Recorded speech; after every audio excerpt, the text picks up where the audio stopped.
বাংলাদেশের রাজনীতিতে বড় পরিবর্তনের আভাস। ১৬ বছর পর বদলাতে পারে ভারতের সবচেয়ে ঘনিষ্ঠ রাজনৈতিক অংশীদার। যে ভারত একসময় আওয়ামী লীগের উপর নিঃশর্ত আস্থা রেখেছিল, আজ তারা ঝুঁকছে বিএনপির দিকেই। কিন্তু কেন? ভারত কি বুঝে গেছে সময় বদলেছে? বেগম খালেদা জিয়ার মৃত্যুর পর ভারত যে বার্তা দিল, সেটি বদলে দিল বহু হিসাব। প্রধানমন্ত্রী নরেন্দ্র মোদী সরাসরি শোক বার্তা পাঠান বিএনপির ভারপ্রাপ্ত চেয়ারম্যান তারেক রহমানের কাছে।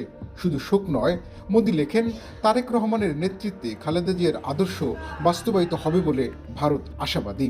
এই একটি চিঠি অনেকের চোখে স্পষ্ট করে দেয়, ভারতের ভবিষ্যৎ বাজি এখন বিএনপি। গত ১৬ বছর ধরে বাংলাদেশে ভারতের প্রধান রাজনৈতিক মিত্র ছিল আওয়ামী লীগ। ২০১৪, ২০১৮ ও ২০২৪ তিনটি বিতর্কিত নির্বাচনের পরও ভারত সমর্থন দিয়ে গেছে শেখ হাসিনাকে। কিন্তু ২০২৪ সালের ৫ই আগস্ট ক্ষমতা হারায় আওয়ামী লীগ এবং আসন্ন ত্রয়োদশ সংসদ নির্বাচনে দলটি অংশ নিতেই পারছে না। ভারতের সামনে তখন একটাই প্রশ্ন, বাংলাদেশে ভবিষ্যৎ ক্ষমতার কেন্দ্র কোথায়? ১৭ বছরের নির্বাসন শেষে ২৫ ডিসেম্বর দেশে ফেরেন তারেক রহমান।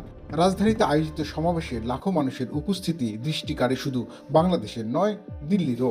ভারতের সাবেক কূটনীতিকরা বলছেন, অনলাইন থেকেই দল পরিচালনার সক্ষমতা এবং মাঠে ফিরে এই জনসমর্থন তারেক রহমানকে ভারতের কাছে একটি কার্যকর বিকল্প করে তুলেছে।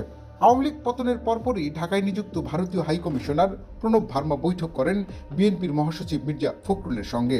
এটাই ছিল ১৬ বছরে বিএনপির সঙ্গে ভারতের প্রথম প্রকাশ্য উচ্চ পর্যায়ের বৈঠক। এরপর জয়শঙ্করের ঢাকা সফর, তারেক রহমানের সঙ্গে সাক্ষাৎ, সব মিলিয়ে সম্পর্ক পুনর্গঠনের স্পষ্ট ইঙ্গিত। তবে ভারতের দিকে ঝুঁকলেও বিএনপি স্পষ্ট করে দিয়েছে, এই সম্পর্ক হবে শর্তহীন নয়। তারেক রহমান বলছেন, কূটনীতির মূলনীতি একটাই, সবার আগে বাংলাদেশ, পানি বন্টন, সীমান্ত হত্যা, সার্বভৌমত্ব। এই প্রশ্নে কোনো আপোষ নয়। ভারত যদি স্বৈরতন্ত্রকে আশ্রয় দেয়, সেখানেও বিএনপির অবস্থান থাকবে জনগণের পক্ষে। আওয়ামী লীগের যুগ শেষে ভারত এখন বাস্তবতার রাজনীতি করছে। যে শক্তি ক্ষমতায় আসতে পারে তাদের সঙ্গে সম্পর্ক গড়াই দিল্লির কৌশল। কিন্তু এই নতুন সমীকরণ বাংলাদেশের জন্য কতটা লাভজনক হবে তা নির্ভর করছে ভোট, গণতন্ত্র এবং জাতীয় স্বার্থের ওপর। প্রশ্ন একটাই, এই পরিবর্তন কি সত্যি দুই দেশের সম্পর্কের নতুন অধ্যায় সূচনা করবে?